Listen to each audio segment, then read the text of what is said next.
Hello, I'm Carol Rose, the Executive Director of the ACLU of Massachusetts, and I'm delighted to welcome you to tonight's ACLU Rally with Dr. Angela Davis. It's fitting that we're gathering in our homes for this event because the ACLU of Massachusetts started 100 years ago in the Beacon Hill living room of Margaret Shercliffe, an activist who gathered with friends and allies to oppose government abuse of power. They were particularly concerned about police crackdowns on immigrants, anti-war protesters, and labor organizers. They called themselves the Massachusetts Civil Liberties Committee and became the first ACLU state affiliate in the country. A century later, your ACLU has grown from a small group of idealists into a vast resistance movement made up of millions of ACLU members and supporters. All of us gathered together, not just in one living room, but in thousands of living rooms across the Commonwealth and across the country. The ACLU is made up of individual people acting together, daring to build a more perfect union and to work toward an ideal of liberty, equality, and justice for all. We are at a watershed moment in history. The COVID pandemic has highlighted and worsened the systemic injustices that people face every day in this country. Racial and healthcare inequities, economic disparities, the needless imprisonment and detention of millions of human beings, and the ongoing impunity of government officials, from the White House to the local police station, from the U.S.-Mexico border to right here in Massachusetts. At this moment of global reckoning, change is possible. Now more than ever, people see the possibility of doing what was once thought impossible, to build a world in which we can all believe, a world in which all people are free. The ACLU's mission is to champion that freedom, and so tonight we invite you to help us to think big by asking, what is the future we dare to create? Every day, ACLU advocates, volunteers, and members carry on the revolutionary work that began a century ago. Tonight, we'll hear from one of our nation's true civil rights heroes, Dr. Angela Davis. And throughout this year, I've met so many heroes, ordinary people, taking extraordinary action to build a better world. The protesters who took to the streets in Boston and Brockton, Worcester and Springfield, across the country and around the world, many for the first time, to demand racial justice and an end to violent policing. The public health experts who continue to work with the ACLU to urge a government COVID response that is fair, equitable, and grounded in science.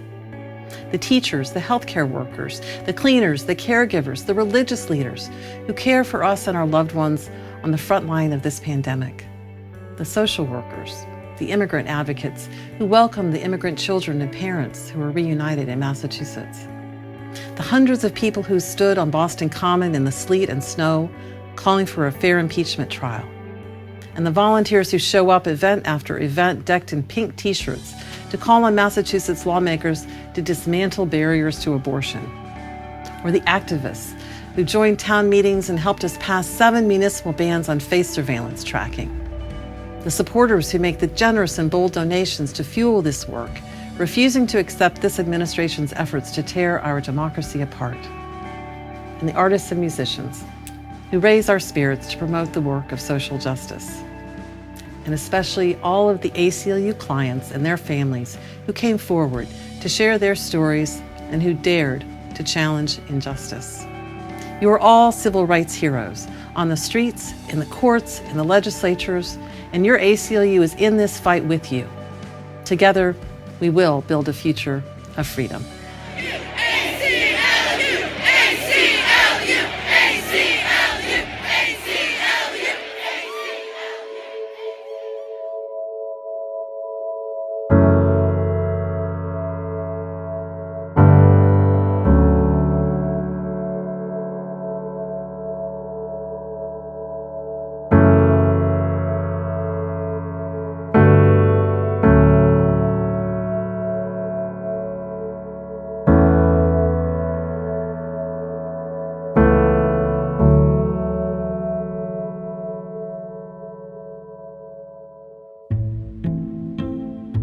We must listen to the voices of protesters. We must listen to the changes that they are demanding. Black Lives Matter isn't just a chant or a hashtag on social media. As a black man living in this country where people who look like me are, as you know, constantly under attack, my wife, standing right next to me here, is afraid for my life, the life of her brother, our nephews, and our future children, and the students that we see every day. I'm speaking on behalf of her because she is flooded with emotion thinking about us in this constant state of danger, as she is right now.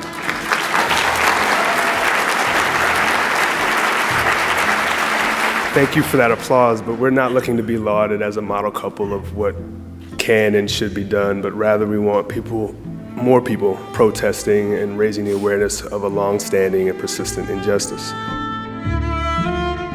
It begins with a truth-telling about who we are as a nation and what the role of slavery and oppression has been. And so H.R. 40, which is a federal bill to create a commission to study reparations, is the beginning process of that truth-telling. I think when we talk more specifically about policing practices, qualified immunity, which is a grant of protection to law enforcement to protect them from liability for constitutional violations, is something that the Supreme Court has continued to expand. There is a way for Congress to limit the length to which officers can benefit from qualified immunity, or just to begin at the municipal or local level to talk about divesting from police and reinvesting in community-based alternatives to violence prevention and crime reduction.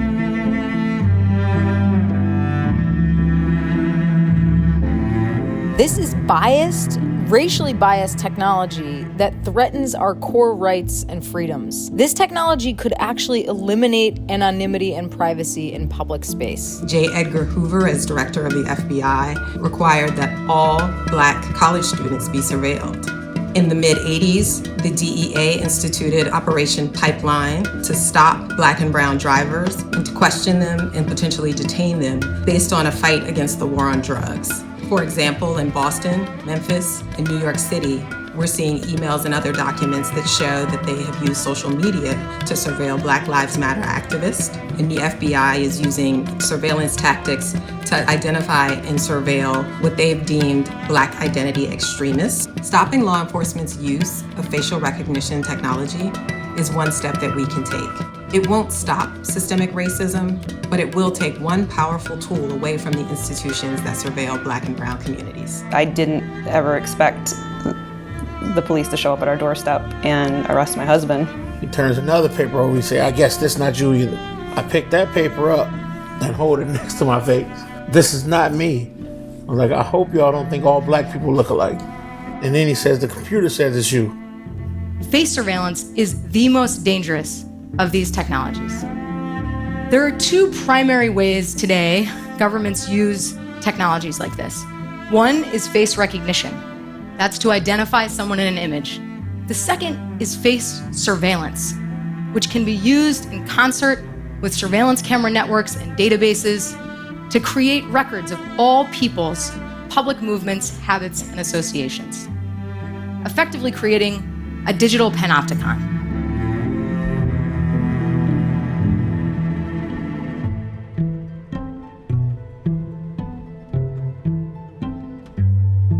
Families are being torn apart, forced into encampments on the Mexican-American border by our government. Unfortunately, the court ruled that at least for people who had just entered and at the border and seeking asylum, they are not entitled to their day in court. It really boiled down to something very simple, and that's when the government says they're going to take away a right of yours. I feel like the great part about this country is we can show who we are and show that, we're also part of this country. We're trying to do what's best. So, I'm not angry, I'm not upset, I just feel like if we all kind of tell our stories and show people who we are, they'll see the other side of the coin.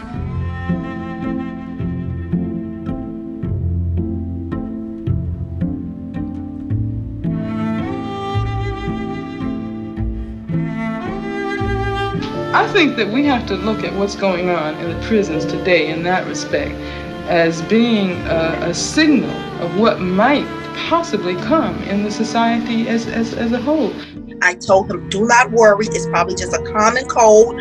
Just keep doing what I told him to do as far as trying his best to isolate. But there was really no way to, social distance or isolate when you're with 50 other gentlemen in one common space. So had just one person help me, I believe my husband would have still been here. No one deserved it. They're human beings back there.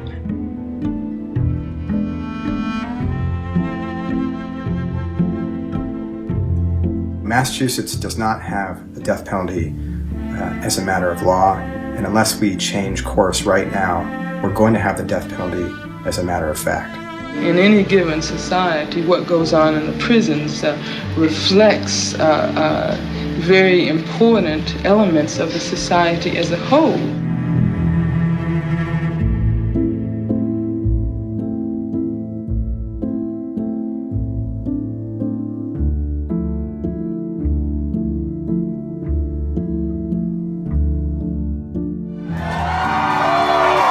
Voters agreed to restore voting rights to convicted felons. The new law has given an estimated 1.4 million people who've completed their sentences the right to vote in the next election. Not only do I see myself differently, but the state now sees me differently. The state now sees me as somebody that is worthy to have a voice again. I really feel like a citizen, not just a person, but I would feel like an American.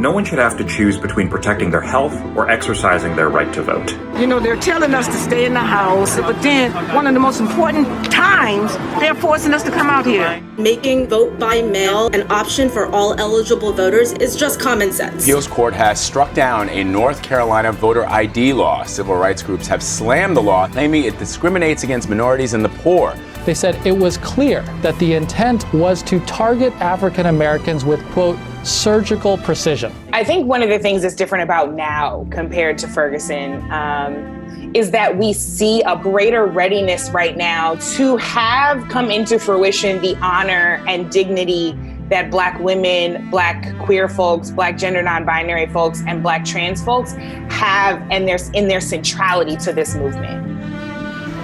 This has been a movement that we have been building for decades, for centuries, and that movement that we stand on the shoulders of. We stand on the shoulders of so many lawyers who came before us, and even more importantly than that, so many people who lived and died in the streets, and we carry them into the courtroom today. At one point I was like, this is history. This is the first time the Supreme Court is speaking the name transgender.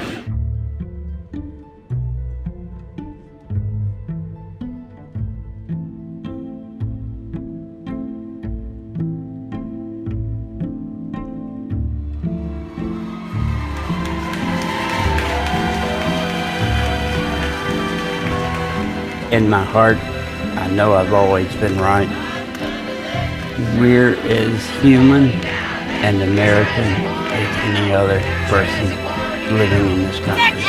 We march today for equal rights for LGBTQ people and their families because freedom is our agenda. We demand equal rights for women because freedom is our agenda. We demand equal pay for equal work because freedom is our agenda. We march for an America free from discrimination, and we believe that Black lives matter. We know that when the rights of one person are threatened, the rights of all of us are at risk.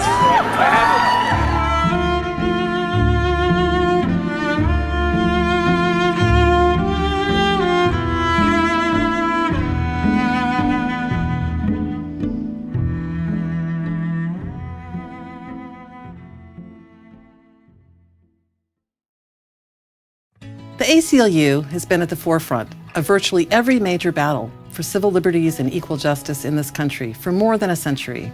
And today, our role is more important than ever. In this time of threat and uncertainty, when every day seems to bring a new attack on the rule of law and new insults to American values, the ACLU's forceful defense of democracy and liberty is more important than ever. And the ACLU needs your support. And today, your donation will be matched 1-for-1 up to $25,000.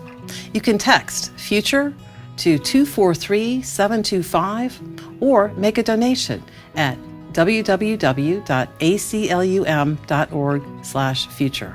With you at our side, the ACLU will keep fighting until the Constitution's promises are made real for every person in this country.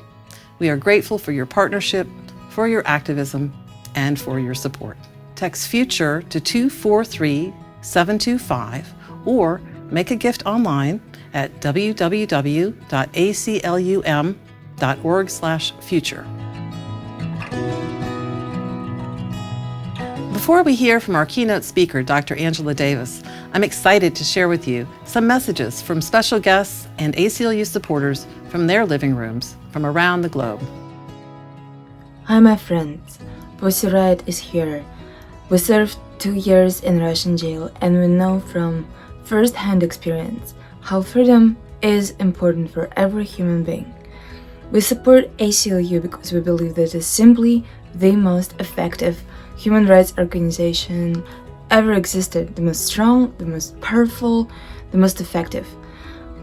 Personally, I've been inspired by ACLU to create a zone of justice that provides legal help to prisoners in Russia, and we work in the same model as ACLU uses. Support Pussy Riot, donate, and they serve to all of us living on this planet, not only Americans, but everyone, because freedom of one person is freedom of everybody. Yours, Pussy Riot.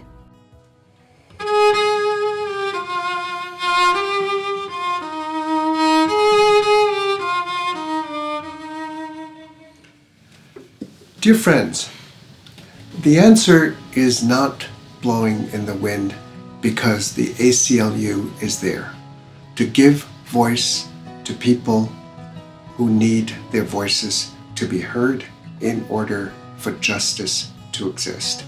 For a musician like me, it is so important to have the ACLU because together I believe that music and the legal profession is there to find the truth and to create the trust that's needed, and all of us are there to serve so that we can have a better union. So thank you so much for all the work you're doing, and thank you for inviting me to give you this message. It is an honor. A lot of immigrants will tell you that one of the easiest ways to learn about America, certainly to speak American, is by watching a lot of television and movies. So when I immigrated here from the Philippines when I was 12, I consumed everything. I watched every movie and every television show I could. And I remember in Christmas 1995, I saw a film called The American President. That was the first time I heard of the ACLU. At the end of the film, President Andrew Shepard, played by Michael Douglas, gives his whole speech saying that if you care about free speech, then you need to be a card-carrying member of the ACLU. And then he said, America isn't easy. America is advanced citizenship. You gotta want it bad because it's gonna put up a fight. 2 years after I saw that movie, I found out I was in this country illegally. And I support the ACLU because I know, as an undocumented gay Filipino, that the ACLU supports people like me. I know that the ACLU is fighting for a more inclusive, more just America that includes all of us. So thank you. Thank you, ACLU, for everything you've done and everything you will continue to do. So why is the ACLU important? Well, we live at a time, more than 275 years after this country's founding, that the rights that were enshrined for every American in the Constitution, maybe not by the original founders, but by what they actually wrote on paper, and which we expect to be given to every American and to every person who touches U.S. soil, are still not being afforded, whether it's the mistreatment of migrant children who are being caged in this country and then moved around the country and separated from their parents, whether it's just the denial of entry to people who come here as refugees, which was the foundation of building the modern United States, whether it's police brutality, and whether Black and brown and indigenous people are even treated with the kind of respect and professionalism that white Americans are treated with. None of that is happening to the full extent that it needs to. And so the ACLU is so critical. It's so important that we have people who are willing to use the law as it is intended to be carried out, to make sure that we all are created equal, that we're all treated as being equal, and that fairness and justice apply to every single person in America. My name is Joyanne Reed, and I am a supporter of the ACLU. God bless what you all are doing.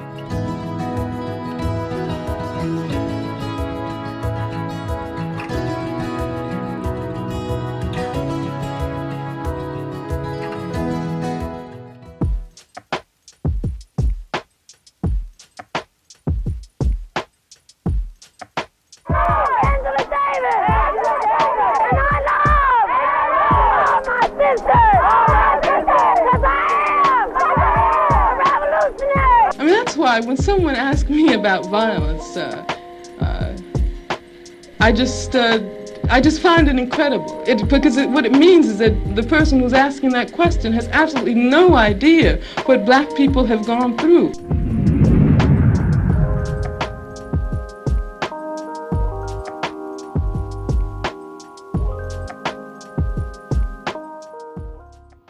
Hello, everyone. First, I'd like to thank the Civil Liberties Union of Massachusetts for inviting me to participate in this virtual rally, celebrating the ACLU's 100-year-old history of defending the rights of people who have dared to challenge the status quo.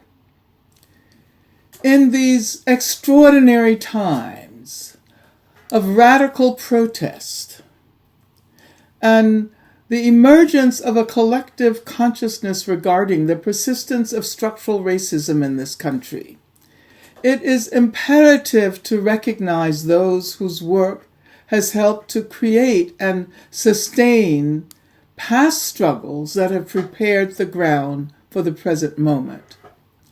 The ACLU looms large among the pioneer defenders of those who have stood up against racism, economic exploitation, homophobia, misogyny, transphobia.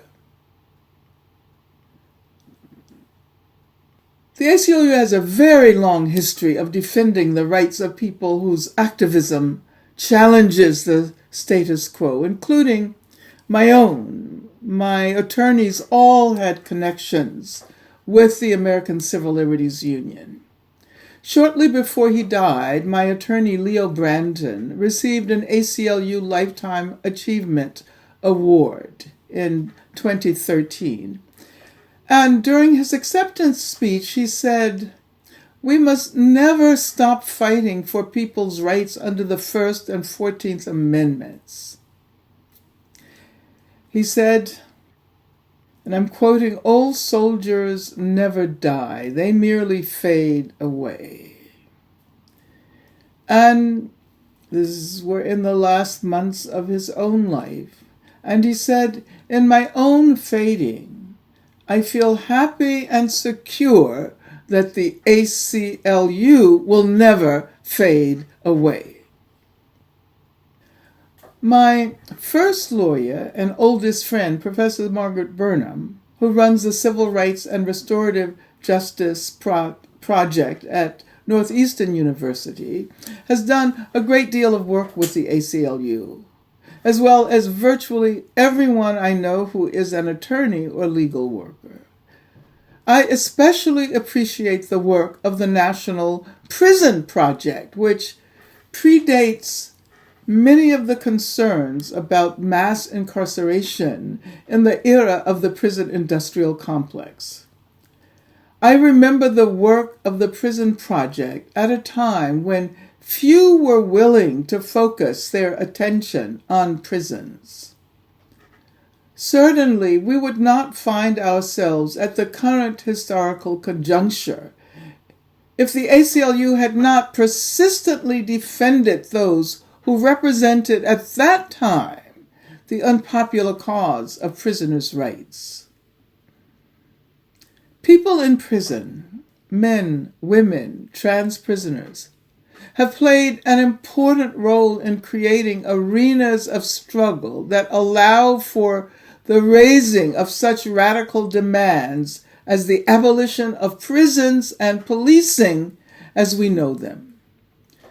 My initial awareness of strategies of abolition rather than reform came from the Attica Uprising, which marked the birth of the modern prisoner rights movement, and the development of the ACLU's pioneering National Prison Project. We often assume that issues such as the rights of trans people in prison are simply a small subset of larger struggles for democracy, and that if we truly embrace a democratic future, we must take up the larger rather than the smaller issues, which are often referred to as special interests.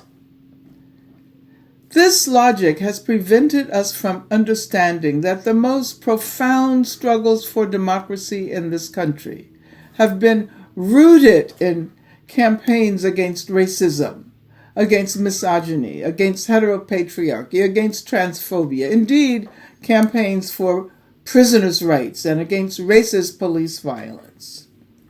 The slogan, Black Lives Matter, is always raised not only in the interest of Black people, but in the interest of everyone whose value remains unrecognized by the status quo.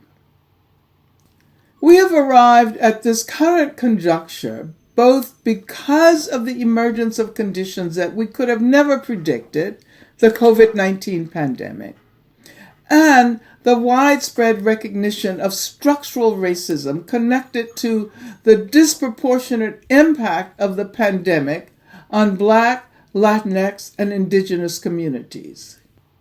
It seems we needed a crisis that no one could have predicted in order for a collective consciousness of the racism deeply embedded in the structures of society to emerge.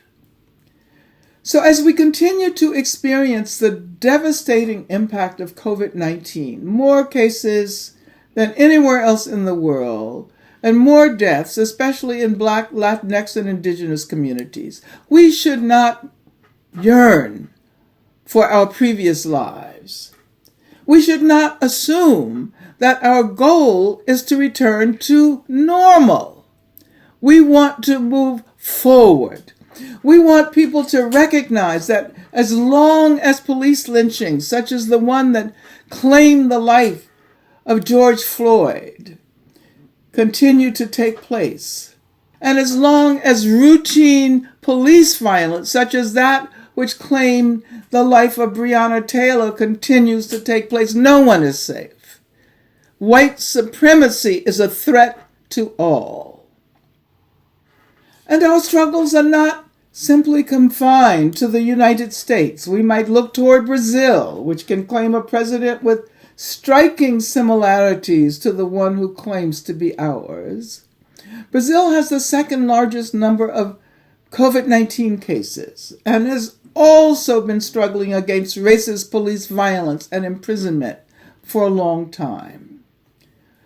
We can look toward occupied Palestine, where activists know even better than we here in the U.S. what it means to stand up against a militarized police force.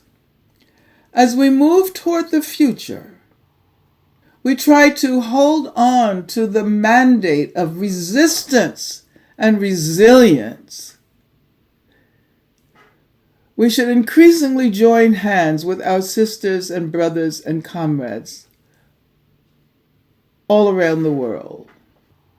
And we call upon everyone, wherever they might be situated, to transform the space they inhabit, whether it is a space of work, sports, movement organizations, social media, school, university, courtroom, to transform these spaces into arenas of collective struggle. We have now begun to do what should have been initiated in the aftermath of the abolition of slavery. And of course, we are over a century and a half too late. But in the words of the old adage, better late than never. Arundhati Roy has said that the pandemic can become a portal leading us in the direction of a future about which African slaves and colonized indigenous people must have dreamt centuries ago. And so we thank the ACLU for a century of impassioned defense of that imagined future, and for helping us reach this moment where that future now seems a real possibility. Congratulations, ACLU, for 100 years of struggle that have forged new transformative agendas for the next 100 years. Thank you.